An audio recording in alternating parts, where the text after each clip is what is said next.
on that note, I'm going to have Lou Bruno come up and give him a warm welcome. Thank you.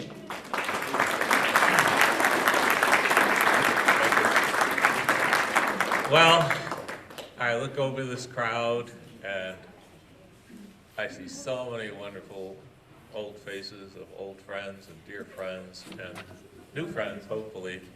And I'm touched that you're here. And you know, I'm the kind of person that likes to share, and I'm doing this program because, and my goal in this program is not primarily to educate you, but to make you feel like you were there, you know. And this was a very special thing for us that we normally would not get to do. We're not rich, believe me. And this company that does this trip, which is the National Geographic / Lindblad company. Lindblad was the first company to do trips to Antarctica, and it shows. And they're one of the few that have capacities to do wet landings on the islands, in the penguin colonies and the seal colonies and that.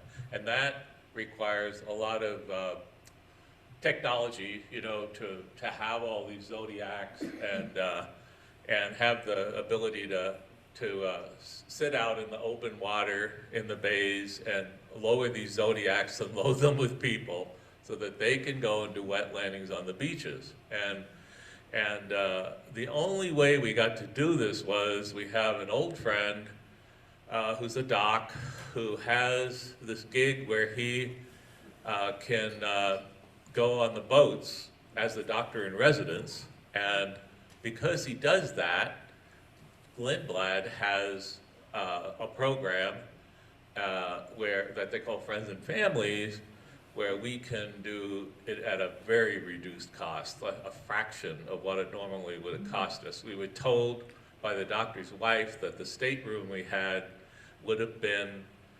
$35,000, and believe me, we couldn't afford that. And we wound up paying $5 a piece, which was still a lot, but we were gone for 3 weeks, and we did an incredible trip with them, and it was an experience of a lifetime.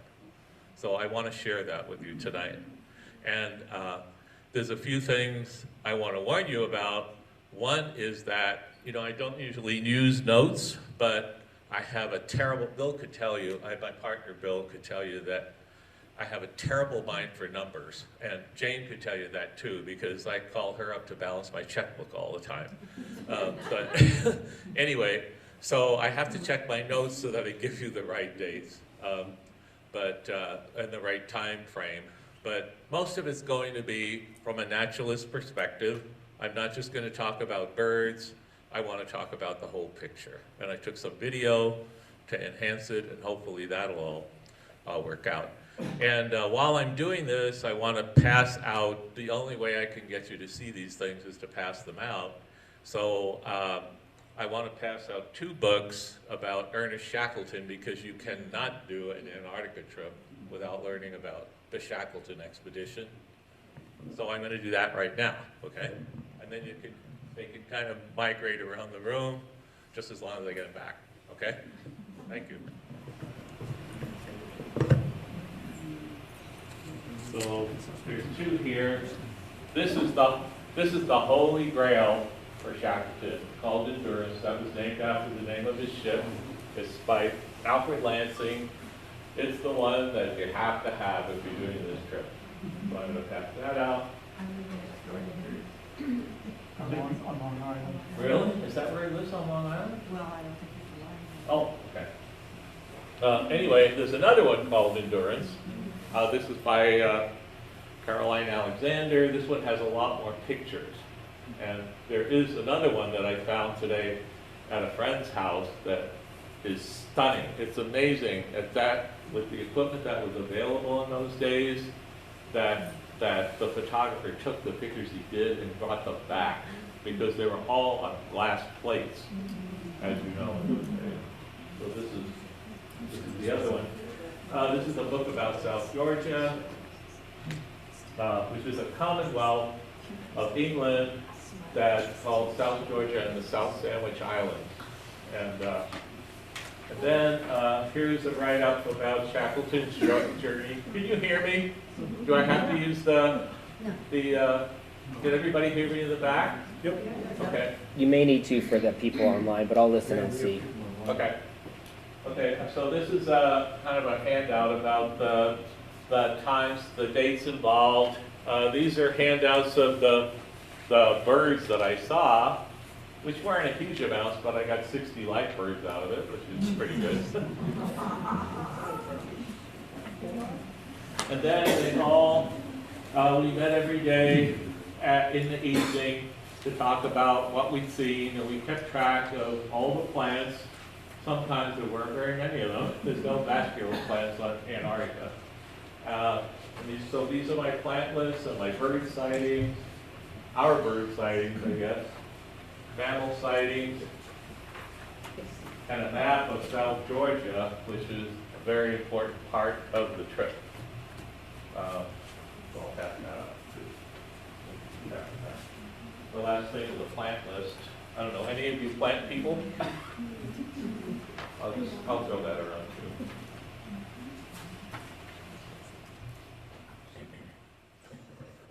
So, this I thought was a good place to start. This slide was taken at Grytviken, which at one time was the center of basically the carnage that happened in the the Antarctic Ocean, revolving around whales. It was a huge whaling station, a Norwegian whaling station on South Georgia.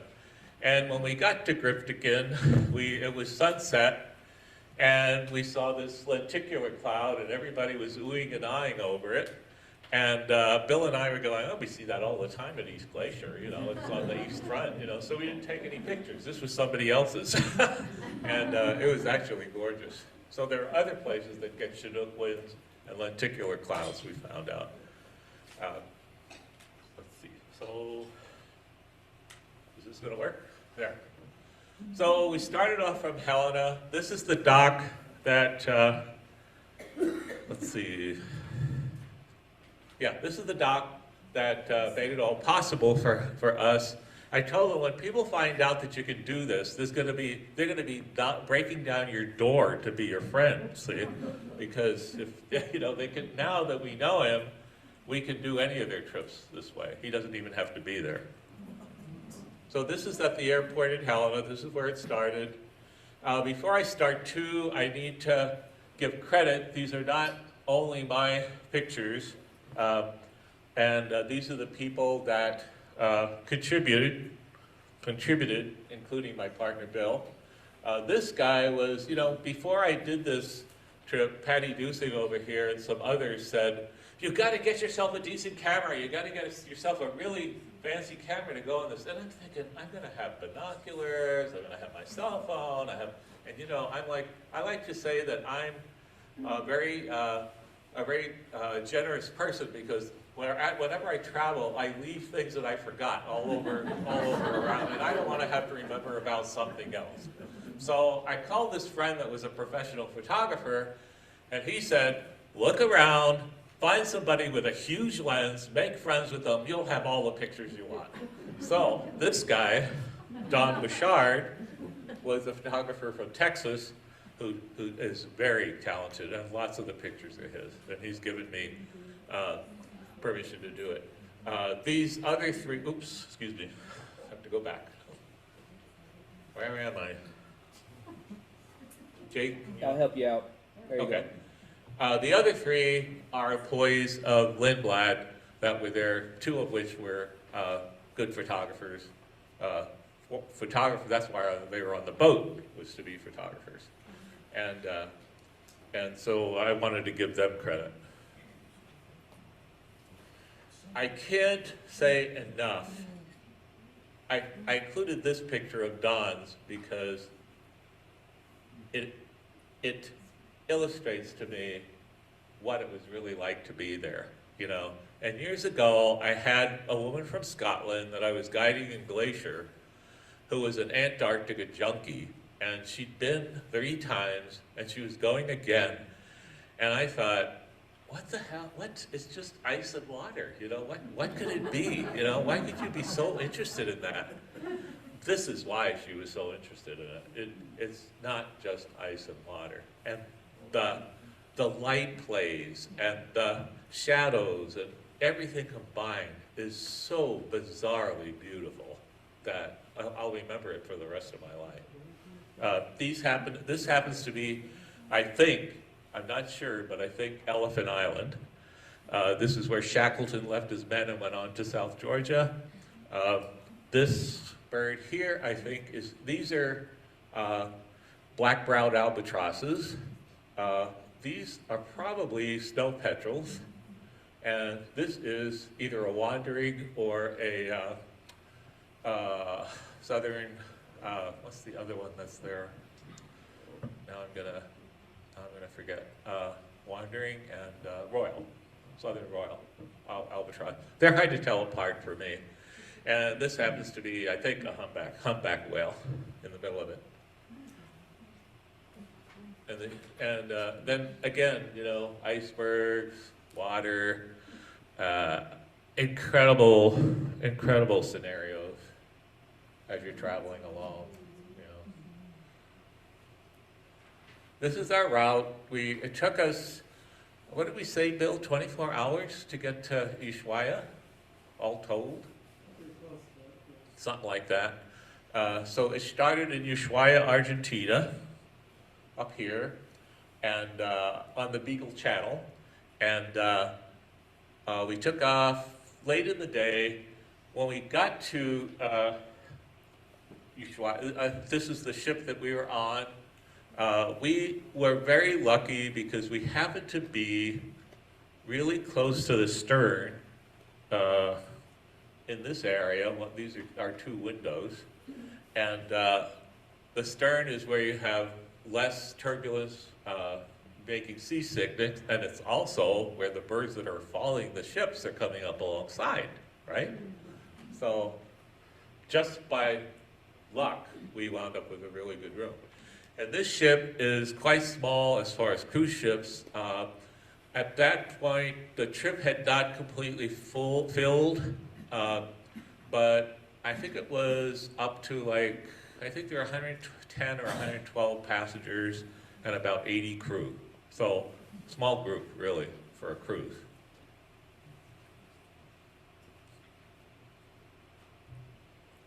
This is our room, and this is, we found coats. They gave us complimentary coats and underjackets, and that's what I'm wearing tonight when I came in here.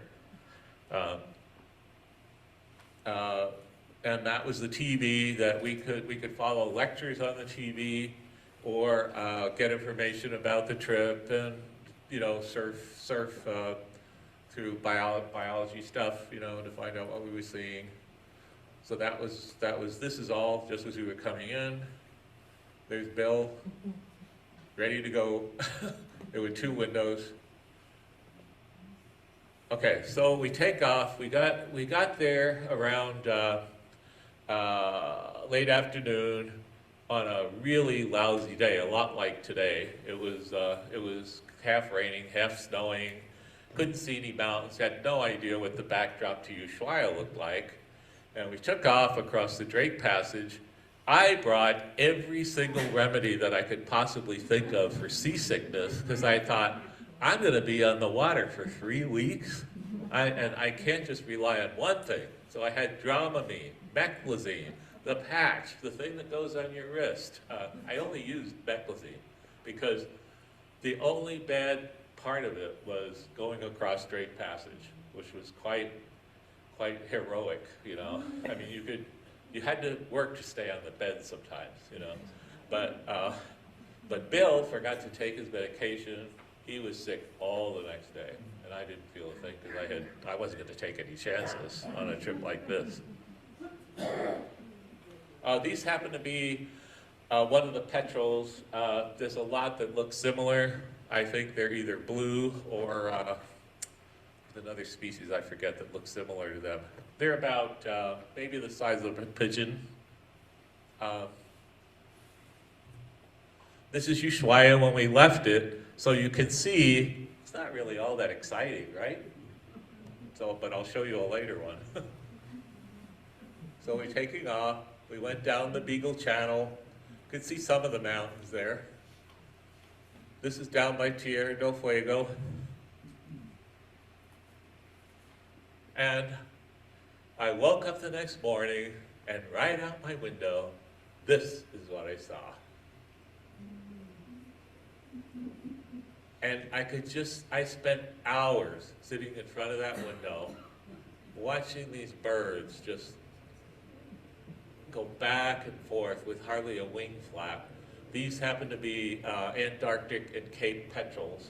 Cape petrels, we'll see a lot of them in my presentation. They think that they're probably the farthest south nesting seabirds. They nest way inland in Antarctica. And a lot of these birds, them including and the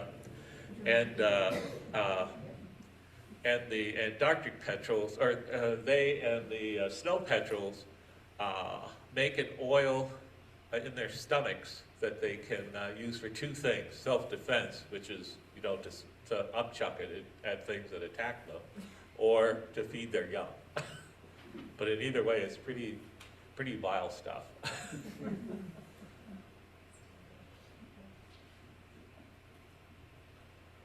There's another shot. I think, okay. This is my list. Again, 60 life birds, which is pretty good. Because I've never been there or anywhere close. But the interesting thing is you will notice amidst all these odd birds, there's things like turkey vultures. There's peregrine falcons, of course, because as many of us know, they migrate across the globe, north and south. And also black-crowned night herons, which is very strange to me. So there were some familiar things amidst all these oddities. This is one of the most common ones. This is a southern giant petrel, which is one of the largest of what we call tube noses. There's a group called, the family's name is Procellaridae, I think I'm pronouncing it right. And the tube noses are called that because they all have this structure on their beaks that they excrete. It serves two functions. They secrete salt because they have no fresh water, so they're ingesting salt water. And it also makes them it also contributes to their olfactory abilities. And this was a barbecue that they threw for us. And we were sitting at the table here, and I looked out towards the stern, and this is what I saw. Hundreds of giant petrels cruising along behind the ship.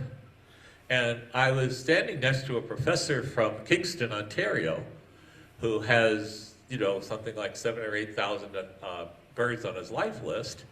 And I said, well, they got a scent. They sure smelled us right in a hurry, because they were barbecuing hot dogs. And he said, oh, birds can't smell. And I said, go look it up, because particularly vultures and the tube noses have a very good sense of smell. Guess why? They're all eating offal from, what I mean by offal, I don't know how you pronounce it, but they're following whales. They're eating dead stuff on the ocean surface, right? And it's the same thing vultures are doing. They find it by the scent. And as far as I know, all of the tube noses, the Procellaridae, have a very acute sense of smell. And that's basically the way they find what they're looking for. So big surprise, huh? This is a brown skua. They were the curse of all the penguin colonies. This one is, I think, a blue petrel, or an Antarctic petrel, the size of a pigeon, you know, many of them. These are Cape petrels. They're probably the most common one that I saw, you know, many of them. And they're a little bigger. They're the size of a gull. But they all pick things off the surface of the water, for the most part. This is an Antarctic petrel, and the bottom of an Antarctic petrel. And whenever this was taken, I'm sure during one of the episodes where we came amongst hundreds, sometimes at least 20, 30, 40, 50 fin whales that were feeding, and of course they're following fin whales because the fin whales are feeding on krill. And of course, you know, they're going to miss a few of them and injure some of them. And so they're going to be on the surface. So these birds are following the fin whales. And whenever we saw fin whales, we saw a lot of petrels, a lot of seabirds. These are Antarctic petrels, I think. Yeah. Again, one of the prions or petrels. This is our most common albatross that we saw, black-browed. There are many colonies in the Falklands, and we got to wander among them, and we'll see some pictures of them and video of them later. We saw 5 different species. All of them are very endangered because they're still getting caught in fish nets and mostly trawlers. That when they let the trawlers off the boat, the birds try to catch the bait, and then if they get hooked, they go down with the line that goes down. So these are black-broweds. This is a brown-headed albatross, gray-headed albatross. There weren't many of them, but I thought they were really elegant, and they were smaller. This was a bird that I was really hoping I'd see. Ever since I was a little kid, I heard about these birds they call Mother Carey's chickens. I don't know why, but they are Wilson's storm petrels, and their claim to fame is they follow ships across the Atlantic often, and they have yellow feet that they dabble across the water. And this happened to be by a pod of killer whales, probably picking off something that they were eating on.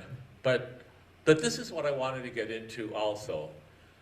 I still, as much as I have studied birds and know about birds, I'm still mystified by these little birds that are the size of between a robin and a pigeon maybe, that don't ever come to land. Half of the time don't ever even land on the water until they come to nest, right? And after finding out what we went through in the Drake Passage, and that there wasn't even a storm in the Drake Passage, how do these birds live through that and survive, you know? And part of it, and part of what we're finding out now is that the albatrosses don't, as they wing across the globe, don't even sleep, because part of their brain sleeps at a different time so that they can still be in the air and be halfway cognizant while they're sleeping. Maybe Dan and some of the other ones know more about this, but I'm halfway cognizant as well. I can vouch for that. Anyway, it is amazing. Okay, these are another petrel that's very Antarctic. These are snow petrels, and they're another one that nests way inland. Those are the ones that I told you had excrete the oil, you know, that they upchuck on things that try to catch them or annoy them. So lots of them. This is another white bird called the snowy sheathbill. They are all around all the penguin and seal colonies, but they don't really, they're basically scavengers. They don't bother the chicks or anything like that. Oops. Oop. What am I doing? I'm fighting you. Back. I'll get forward. you. I'll get it. I'll get it. Yeah, go back to that one. Okay, this is Don.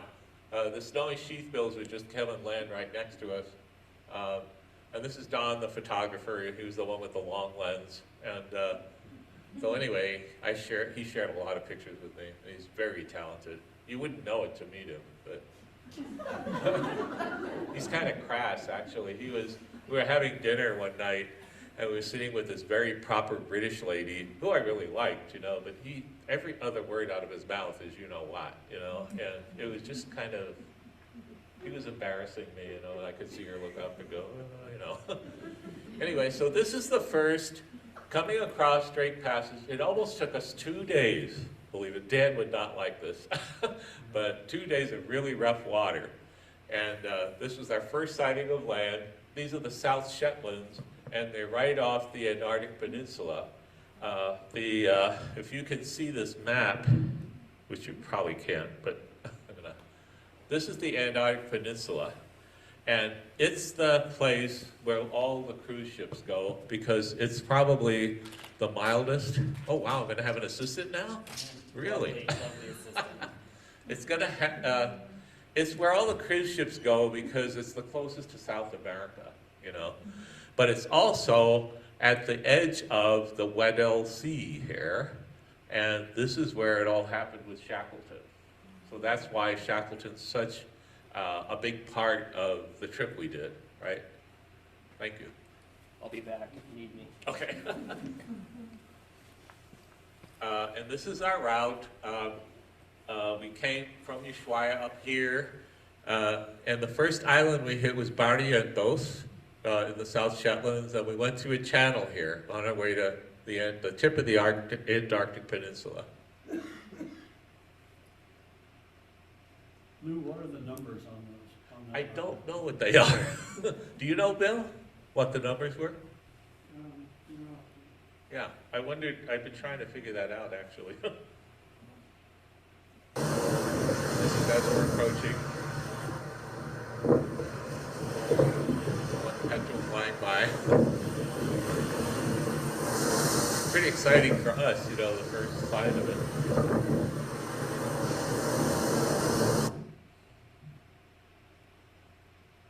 This is, we're allowed to go on any part of the ship, basically. This is in the bridge, is that what it's called? Where the captain is and all of them. And you see there's a polar bear up there. You know they're native to Antarctica, don't you? How many people think they're native to Antarctica?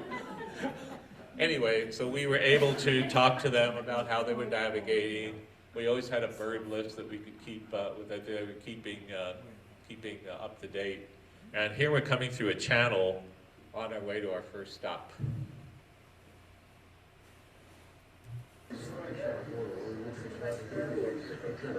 So this is basically what we saw as we were approaching. We were still in the islands. We're not approaching the mainland yet, the peninsula.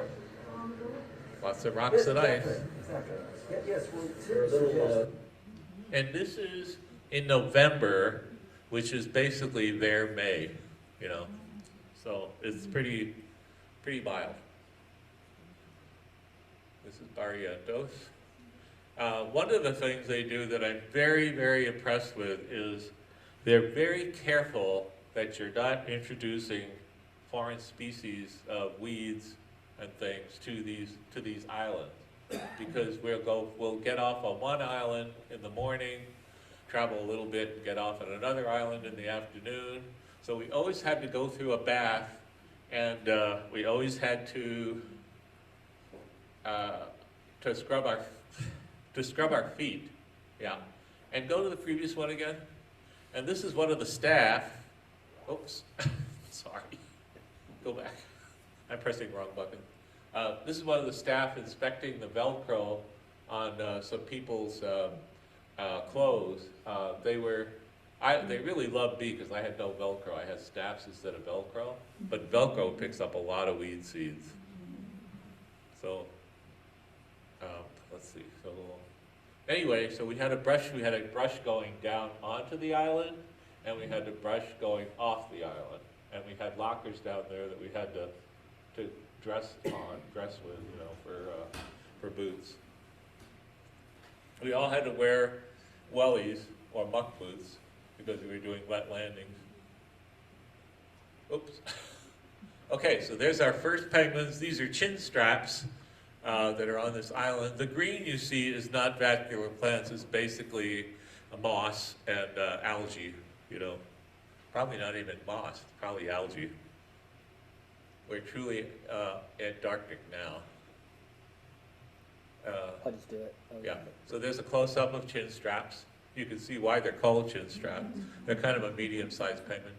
The penguin are split into, I don't know if I can remember all of this, but they're split into different groups. The chin straps and the gentoos and the adeles are all part of a group called the stiff-tails, I think, because of let me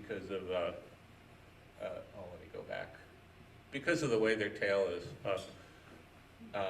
There were also on this island gentoos.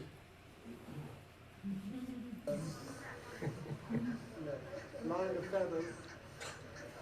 We were with other people. And this is what greeted us. Now the thing that was apparent to us really early is that anything we met on Antarctica or any of the islands did not have any fear of people. And my theory, I ran this by some of the biologists on board, but my theory is that there are no land predators in Antarctica, right? So there's nothing that will attack them on land, not even leopard seals. And so they're just not evolved to have fear of anything that they meet on land.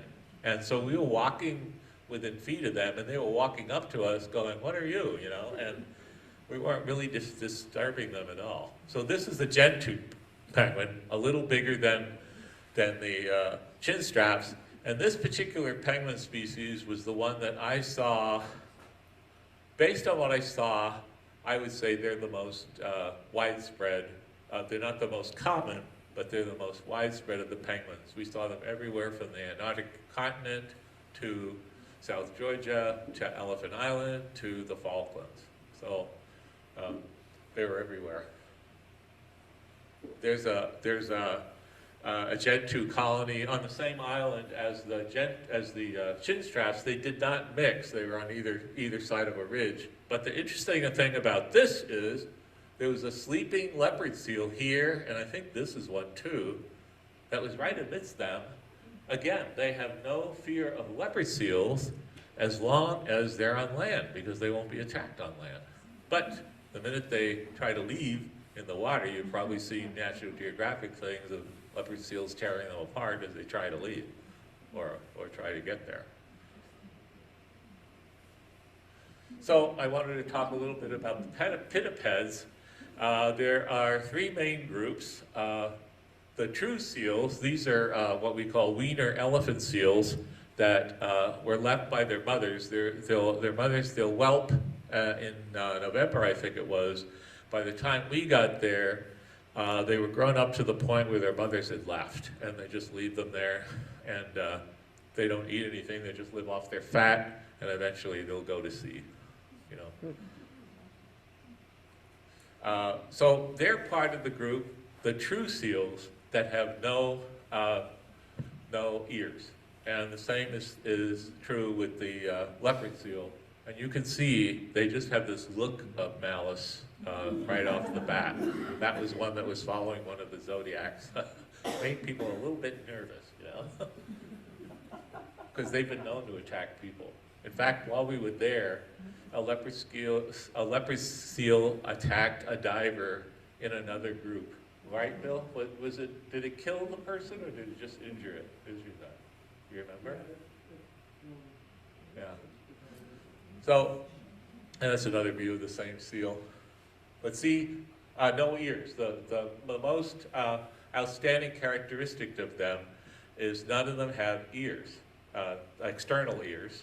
And they also do not have flippers, front flippers that'll put forward so that they can stand up like a circus seal, you know, and walk around like that. That's the case with the eared seals. This is the other true seal. This is the Weddell seal. These seals have the dubious distinction of being the farthest south occurring. They will form maternal colonies at the south end of the Weddell Sea. I was going to talk a little bit about this with Shackleton, but the Weddell Sea basically is surrounded on three sides by land in a big ground basin. And it has the Antarctic Ocean has strong currents that make the ice constantly move. And because of that, along the shore, there are places of open water, even in the dead of winter. And in the dead of winter, the males will use their teeth to keep a blowhole, an access open, and they defend it to the point where if there's any other male, especially in the breeding season, they'll collect females, and if any male tries to use their blowhole, they attack it in their fights. So they're very territorial, supposedly. So this one rings a bell because when I was a student in Missoula, a wildlife student, Phil Wright in his lab in his mammalogy lab, had a skull like this, and it was labeled crab-eater seal. And this is the skull of a crab-eater seal. Does anyone know why it has teeth like that? Can anyone guess? It's basically designed to strain krill out of the water, like a baleen whale does. And that's why they have teeth like that. When they close their jaws, it acts like a sieve to sieve out krill. These are elephant seal weaners and immature bulls. You can see the elephant seals have these huge noses. You've probably seen pictures of them. So these are immature bulls. And this is our first sighting of a king penguin. We did not see any emperors, but we saw lots of kings.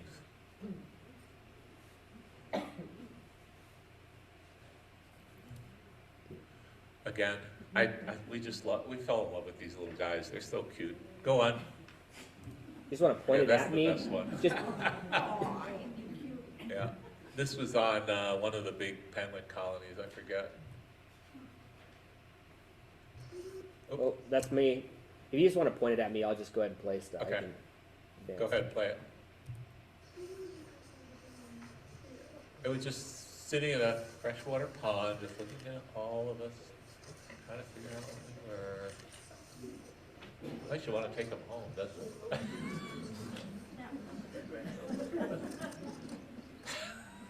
Okay. Okay, now we're into a different group of seals. This is an Antarctic fur seal bull. They were the most thing we had to worry about. I was actually attacked by one, and they often do attack people. They're very dangerous. And, you know, when you're on the Antarctic Peninsula, you aren't in a spot where a helicopter can just come and get you if you need to be hospitalized, you know? So we were very careful.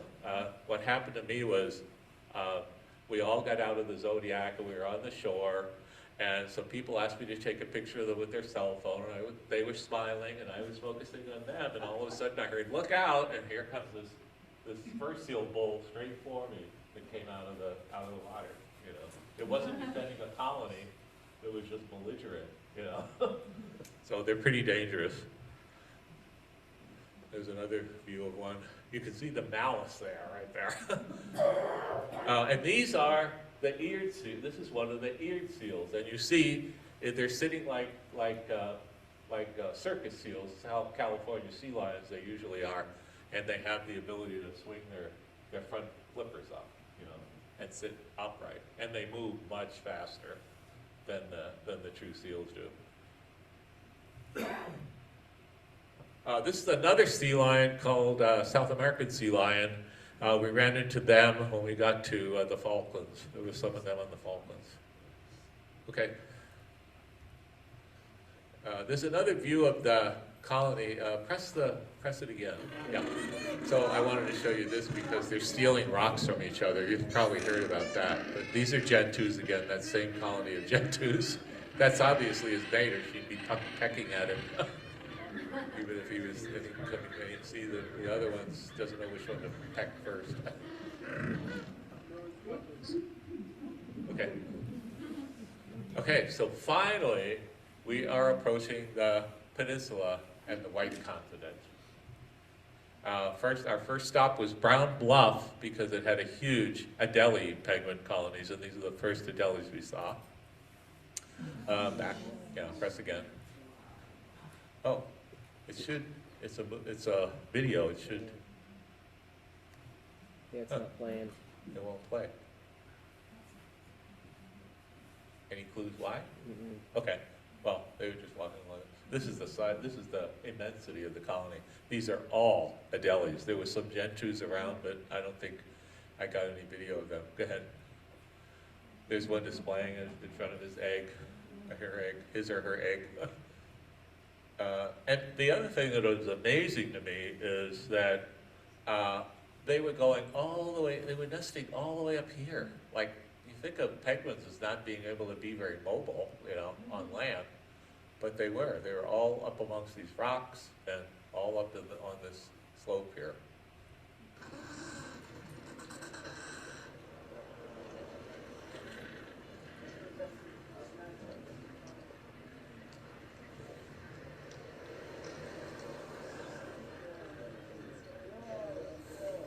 Pretty amazing. And the skuas are right there, waiting for them for a moment to swoop down and get an egg or a chick,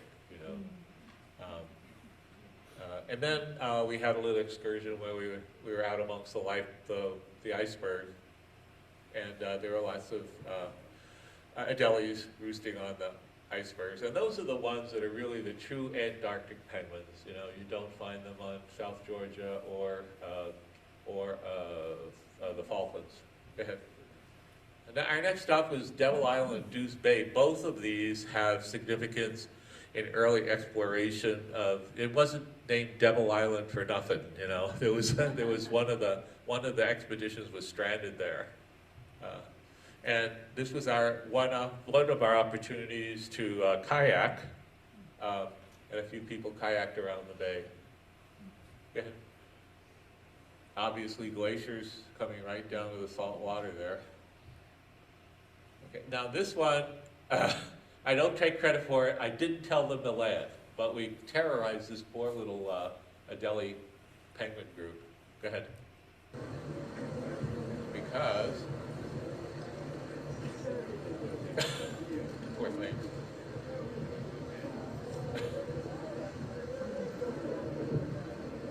Despite the fact that they're not afraid of land predators, I don't think they want some big moving thing moving up on them. So what they did was they basically ran into an ice floe here.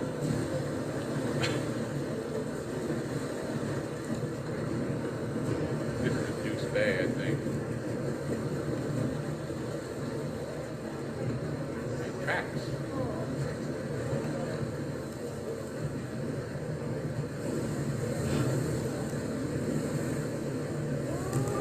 Oh, I see tracks. There's people here before. You could do without my voice, right? Go on. So we took a walk out on the floes. It was perfectly safe, and there was a Weddell seal out on the ice that was loafing. So we walked up to that. Go ahead. And that's him. And people decided that he was People decided that he was injured because there was blood on him, but he was the product of a fight with another male. When they fight with each other, they aim for their penile aperture, and it's a good spot to aim for, I guess, because then you don't have to worry about them. But anyway, he was just there, probably healing himself. Go ahead. Oh, this is Don pulling the boat through. There were people like that. There were people standing on their heads, and, I don't know. Okay, this was another island we went to, Paulette, that was a spot where an expedition from Sweden spent the whole winter stuck in the ice, and they wound up somehow getting to this island, and they built a stone hut that's still there today, and it's mostly disintegrated, but you can still see that somebody built a hut there, which was cool. This was at the turn of the century, 1906 or 1903 or something like that. Again, a number that I don't remember precisely, but okay. The next adventure was Bransfield Strait, which separates the South Shetlands from the peninsula, and we were going across that, and we ran into, go on, okay, stop. We ran into 3 pods of killer whales that were together and mating, because they won't mate with members of their own pods, but periodically they come together to do theatrics and displays and mate. Go ahead. Now see, it's not playing video. Maybe go on. This one, maybe. Yeah, so we were in the brig watching them, and they were doing all the synchronized swimming thing with tail flaps and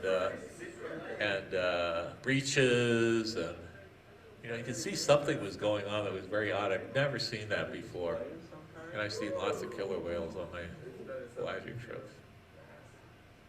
Anyway, it was pretty amazing, and they were all around us. There were probably maybe 40 or 50, something like that. The ones with the tall fins are the males, as you may know. Females have shorter fins, dorsal fins. Okay. Our next stop was Astrolabe Island. This one was distinctive because it had a huge colony of chin straps that are all way up on this hill, on this mountain here. And I don't know how the hell they got up the cliffs, but they did. We couldn't even get as high as they were. And the other distinction was it had a big colony of southern fulmars, which was the only one we saw on the whole trip. Go ahead. That's the farther view of the same mountain there on an island. Okay, now we're coming up to Elephant Island, and it was a big event for us. Now, I was telling my friends, I have an apnea problem, so I have trouble reading, but I had that book, the smaller book, with me, and I knew we were going to get to Elephant Island that morning, so up till 2 o'clock at night, I was reading, feverishly trying to read this book, and periodically falling asleep and having to reread the paragraph, to get to Elephant Island in the book when we got to Elephant Island, So this was our first view of it. Go ahead. In the process, we found a big pod of fin whales, which is the next step down of what's called the baleen whales or rorquals, that are the next step down from blue whales, is the second largest whale in the world. And of course, they had their attendant flocks of Cape petrels and Antarctic petrels and other birds that were probably feeding on what they were feeding on. Go ahead.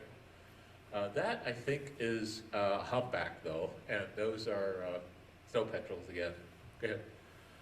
I think those are humpbacks also. We ran into them also, really close to the other ones. Go on. Now, this isn't South Georgia yet. This is still Elephant Island, but some of those peaks, now I don't know how high these go, but on South Georgia, the peaks go up to over 10,000 peaks. So picture Mount Cleveland starting from salt water, and you're standing on the salt water looking up. Let me tell you, that's pretty incredible.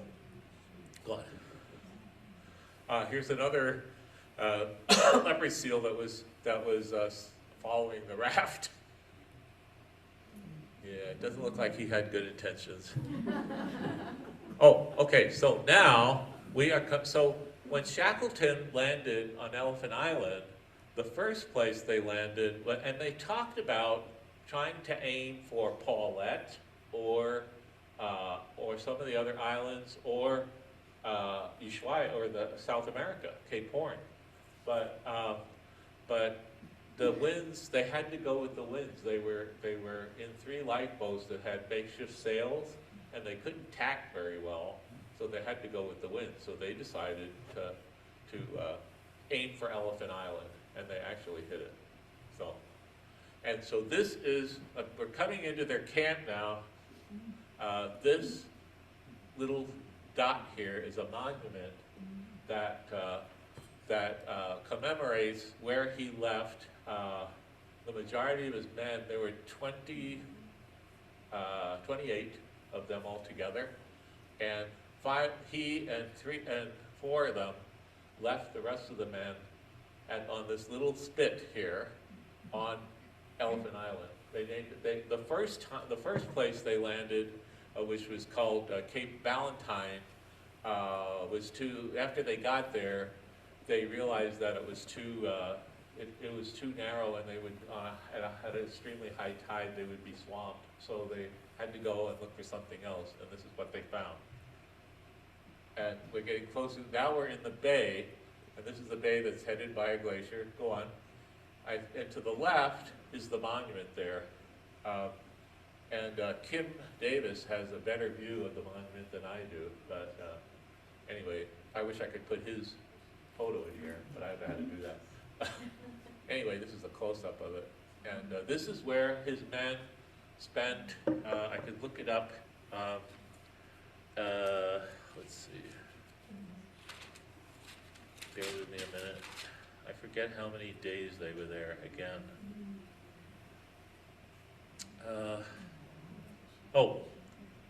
They were there 497 days on that spit, living off of whatever came ashore, whether it was penguins or seals, but basically that's why they were living there. And what they did was they turned 2 of the boats over and made a camp out of it, the 2 smaller lifeboats, and Shackleton with 4 of the crew left and went on to South Georgia to try to find South Georgia.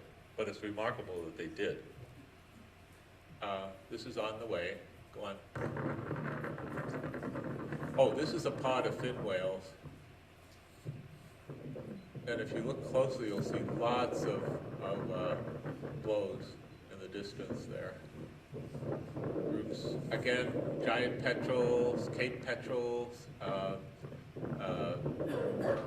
South Antarctic petrels. It was amazing. It was a big group that just came up. Okay, so now we're at South Georgia. Again, you're at sea level, looking at peaks that are over 10,000 feet high. Go on. This is our route. We were going up and down, and I kind of got mixed up because we were going we were limited as far as the weather. So some places we gave up trying to land one spot and went to another spot, you know. So we went up and down, mostly the East Coast. This is the most, and by the time we got to South Georgia, we were feeling like, wow, this is like temperate. This is like Florida, you know, because there were actually plants here, real plants, you know. This is tussock grass, which is quite common on South Georgia. It's also on the Falklands, but because they graze it with sheep, it's almost gone, you know. This is another vascular plant called burnet that's very common there. Go on. This is a really rare one. This is the dandelion. This was at one of the penguin colonies. And I want to stress something. I want to go into something here. To their credit, the Commonwealth of South Georgia has done everything they can to keep exotics off the island and to rehabilitate the island. Because at one time, it had mice, rats. They introduced reindeer to feed the whalers at Grytviken and Stromness. It was destroyed, you know, and it was, at one point, the hub of destruction for the Antarctic, you know, because they used to say when you went into the bay, the bay was just red. The water was red with whale blood, you know. But to their credit, the government started a program to eliminate the mice and rats, and what was in their favor was that all the glaciers, most of the glaciers, were still going down to the sea, and mice and rats cannot cross glaciers. So they partitioned the island into different, and went all around the island and poisoned the mice and rats one spot by another spot. They had almost wiped out the South Georgia pipit and the South Georgia pintail, which are the only birds that are there that aren't seabirds, you know. So this was at Royal Bay, which is one of my favorite spots, a big king penguin colony that had a freshwater stream running down. I saw both pipits and fintails here. There's another immature elephant seal. Go on. Go on. There's a South Georgia pintail. This is Gold Harbor, another wonderful king penguin colony. All of those are king penguins all along. It's not the biggest, but it's a beautiful spot with a lot of hanging glaciers going right along the edge. Go ahead. Filled with, and you know, at that point I was telling Bill, are we really doing this? I can't believe we're walking around amongst these elephant seals and penguins, you know, just, you know, and go on. The caveat was we had to stay, they had traffic cones up, and they didn't want us to go away from the traffic cones very far, you know. These are what they call oakum boys, I guess because of their color. Looks like oakum, which is what they used to seal the ships with. And kings have one of the longest, not gestation, what's it called? You know, from hatching to flight, fledging period. They go almost a year, or maybe even more than a year, I forget, but it's a long time. So these birds were hatched a long time before we were there. And there was only one bird on an egg in that whole colony.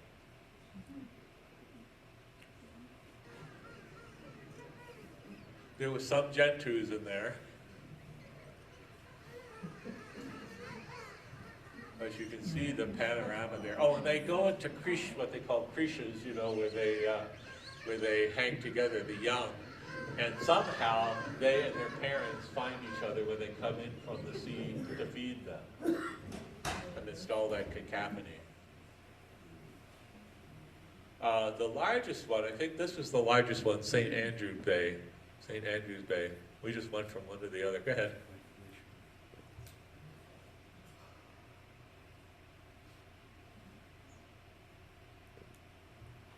Trying to, you know, some of the video just isn't playing. Okay, this is a panorama of the colony. Massive. I forget how many thousand they said were there.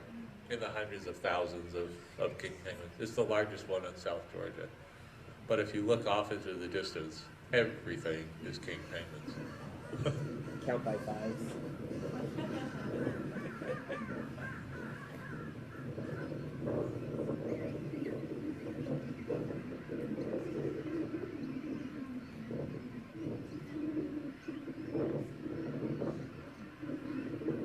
And of course, there are its attendant skuas that are flying around to try to pick off something. No, it's not as bad as you'd think it would be, you know. It definitely smells bad. Go ahead. Go ahead. I'm just waiting for this. So this is the pair that just is walking down. Taking a stroll.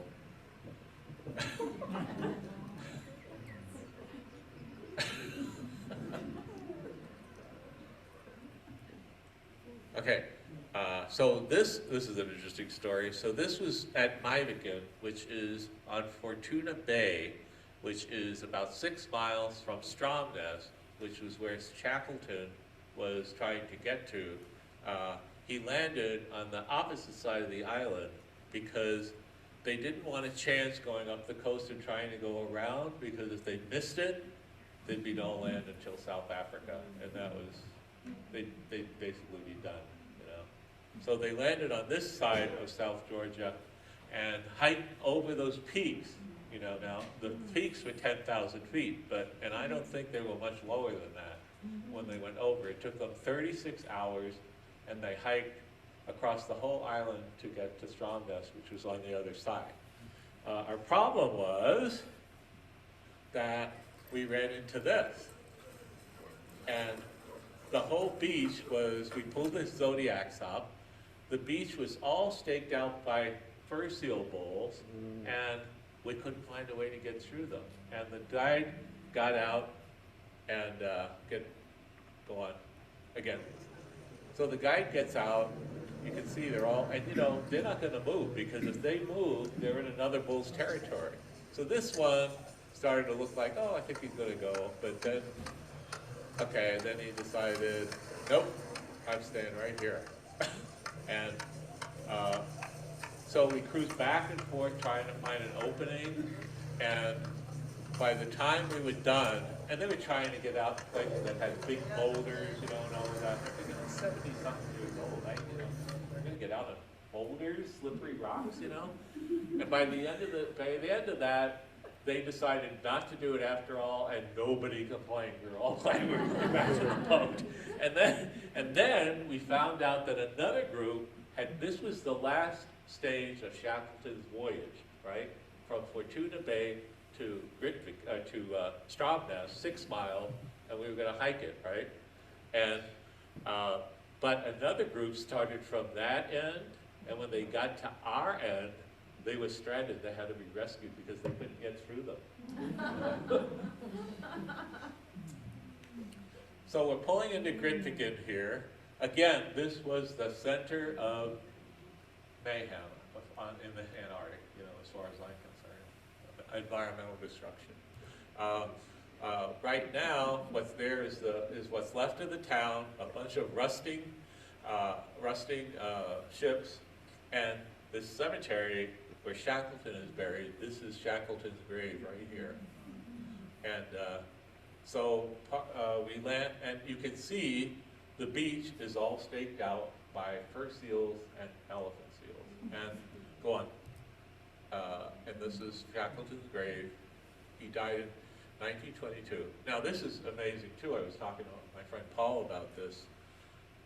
If you've read the book, if you've read about their expedition, you know what they went through. And the ironic thing is, a few years later, he died of a heart attack when he was on the ship, not doing anything. He died in bed of a heart attack. Now, how the hell did he do all that other stuff, you know, without having a heart attack? You know, he died at 42 years old, I think, or 44, I forget.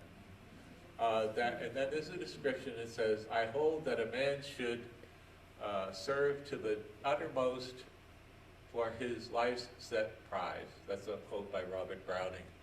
Go ahead. The thing I didn't know that I just found out that must have gone by me when our routine was, we all went up there to Shackleton's grave, and they dished out scotch because that was his favorite drink. And we all had a shot glass of scotch and took a sip and then threw the rest on the grave in tribute to Shackleton. But we knew that Frank Wild was buried next to him. Frank Wild was his right-hand man and his constant companion. What I didn't know is that Shackleton wasn't buried there until 2012. And it happened because a woman got interested in his story. He basically died a pauper in obscurity, and she read his diaries and decided to try to find his remains. And she found his ashes in a crematorium in South Africa, and she got an expedition together, and along with his granddaughter, who is still alive, and they came to Grytviken in 2012 and buried Frank Wild next to the boss. They used to call him the boss. Shackleton was the boss. So it was pretty neat. Yes? Did you share any whiskey with him? Was he carrying whiskey with him? You shared whiskey with Shackleton. Yeah, probably. Anyway, so basically what Griffith consists of now is a small museum and the church. You saw the church in the skyline, and all of this rusting paraphernalia that's part of the whaling industry. And it went all the way into the 60s. It was still going in the 60s. And this is so classic to me. Here we are. This is how nature can, if you give it a chance, nature can come back. And what's happening is the center of all the destruction is now taken over by fur seals and elephant seals. You know, all on the beaches, wherever you go. We stopped at Cooper Bay to see a colony of macaroni penguins and chin straps. And the outstanding thing that happened here was we saw a chin strap try to get out and try to go to the colony, and a group of these giant petrels attacked it and just tore it to bits.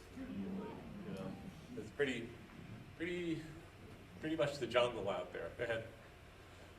These are, did I say chin strap? Those were macaronis. These are chin strap penguins on another colony. Go ahead. We also cruised around and looked at some of the fur seal colonies, because these colonies had young fur seals and females. I just took that to show the immensity of the mountains. This was one of our last stops, Griswolski Fjord. Again, you're cruising way into that glacier on salt water, and these peaks are getting over 10,000 feet. This is the remains of a glacier, I guess. The sun was coming up and streaming through a crack in the cliffs there. Go ahead. That kind of captures the immensity of it all. It's really incredible. Go ahead. Our last stop on the island was King Haakon Bay. This is where Shackleton and his four crew members found a place to camp on the northwest corner of South Georgia. It's my favorite spot. It was early morning. The shadows were just gorgeous, and there were lots of spits with tussock grass and sea lion colonies, not sea lion colonies, fur seal colonies, and penguins also. But it was just a magical place. You know, to me, classic South Georgia. What I envisioned South Georgia to be before I ever got there. That's the last shot I took. It was just, you know, we were on top of a hill that they called Peggotty Bluff, I think. Shackleton named it. So from there, we went across to the Falklands, but we stopped to catch a total solar eclipse. That was a total flop. They got us out of bed at some ungodly hour in the morning, and it was a cloudy day. We went out to the back deck, and it got gradually dark, and then gradually light, and it was over. So I want to go back. Yep, got it. So this is at a homestead, basically a farm that has sheep, I'll go on. This was West Point Island, yeah. And guess what? All of this yellow stuff, I know it from Scotland. It's gorse. And the trees that they planted here, there's a house there, a little farmstead. All of the trees there are, guess what? Monterey cypress. Now, we have just come from Antarctica and South Georgia. I know my plants, right?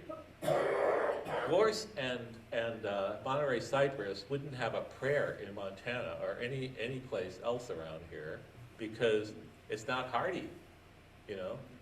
In fact, on the California coast, I've never seen it north of like very southern Oregon around Brookings, you know. They're planted, and it's just not hardy, but it makes it here in a situation like that. And we were hiking to more penguin colonies. There it is again, gorse.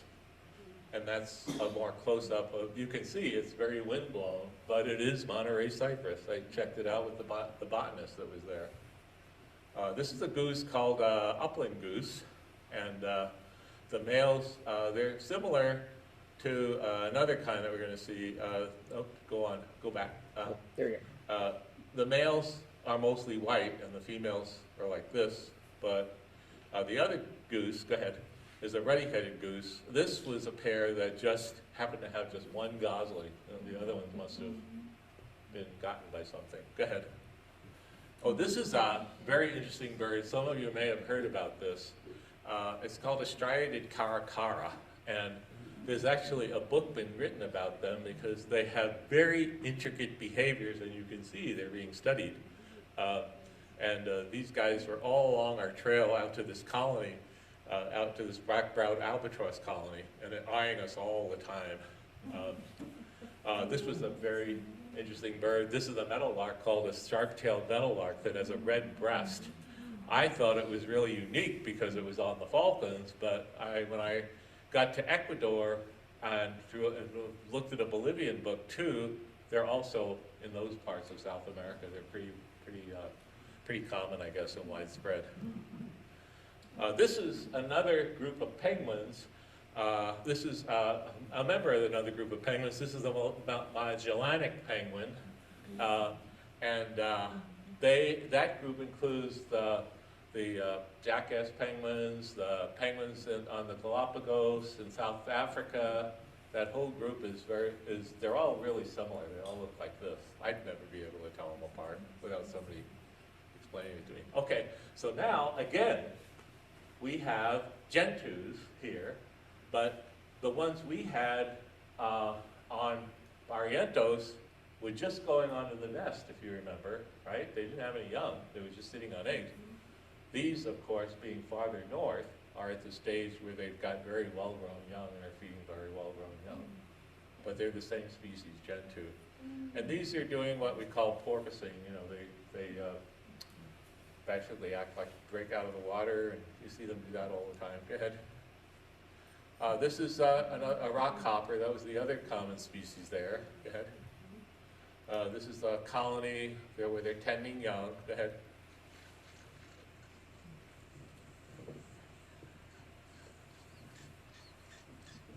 Go ahead. Two of them displaying. This island was incredible for birding. This was the first island that I had that had a lot of land birds. You know, there was a snipe, a syncloides, what's called a syncloides, like we really know what a syncloides is, right? But anyway, there were a lot of land birds on this one. Go ahead. This is one of our, I think this is the first black-browed albatross colony we had. And they build little pedestals, kind of like flamingos do, you know? And amongst them, you will go on. There's a pair displaying. Amongst them, you'll see rock hoppers because they're constantly being cruised by caracaras and other predatory birds. And they're safe as long as they're with the albatrosses because the caracaras aren't going to mess with an albatross on eggs. So they're interspersed, and there's a caracara with a chick right there that I got. Go ahead. This is one of the biggest colonies in the world of black-browed albatrosses. Go ahead. It's hard to believe they're endangered when you see this many, but they are. And we were that close. Can you believe it? This is taken with a cell phone, so not much magnification.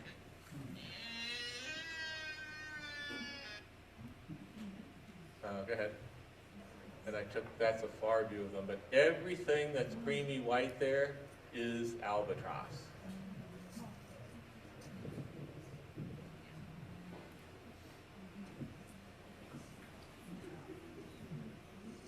And tussock grass. There is some tussock grass still on some of the islands in South Georgia. This is the last island we went to, Steeple Jason Island, and these are albatrosses that are out. That's our last view of the colony from out beyond it. And this is what I saw when we got back to Ushuaia. And I thought, I'm in love with that place. I want to live there. Go ahead. Gorgeous scenery. And I want to play this. because this is one of my final view of South Georgia, and it kind of sums up everything to me. I'll never forget it.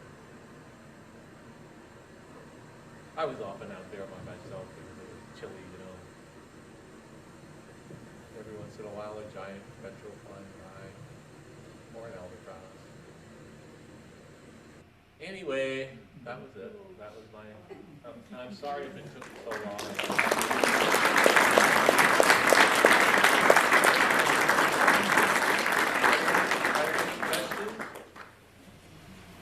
Everybody's dying to go home, I know.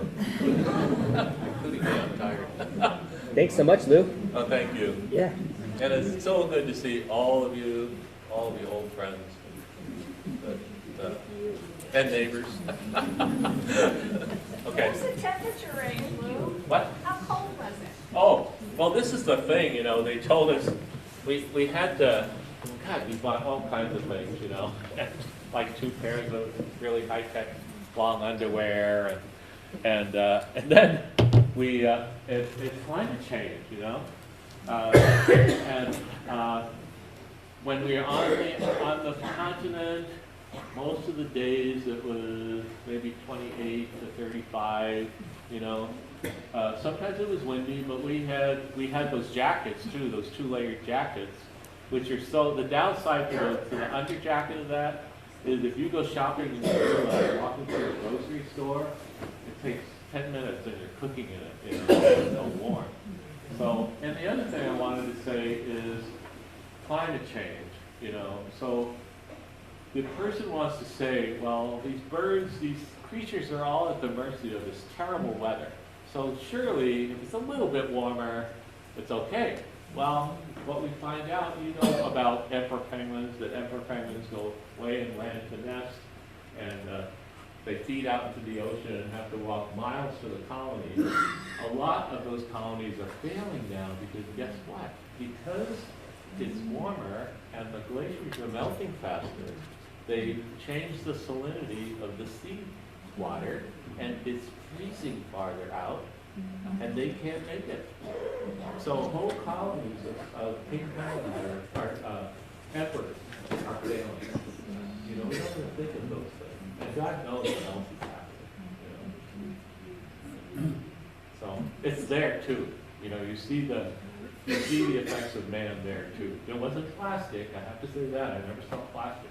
You know, but there was all those other things. How long were the days? What did you say, Bill? It was like 3 hours of this, and daylight at 3 a.m.